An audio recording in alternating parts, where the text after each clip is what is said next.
Segregation in schools in 2022. Numbers show it is a very real problem.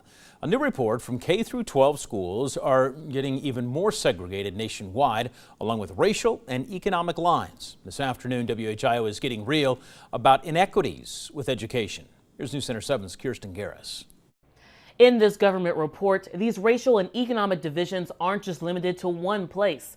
This segregation spans different types of schools and across urban, suburban, and rural neighborhoods. What is the lowest? A recent U.S. Government Accountability Office report shows public schools aren't making the grade in diversity.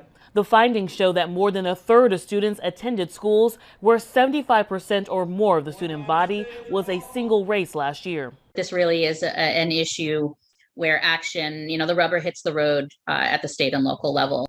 Jackie Nowicki is the director of K through 12 education for GAO. She tells me they also review the impact of new school districts that left existing ones. Generally, districts, when they broke away, got whiter and wealthier. Most of those districts that seceded were in the Northeast or the Midwest.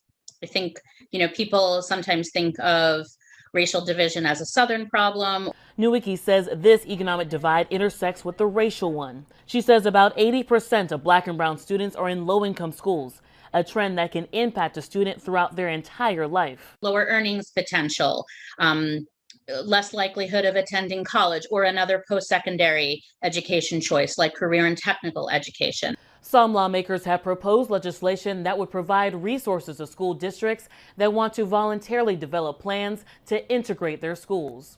In Washington, Kirstin Garriss, News Center 7. Today.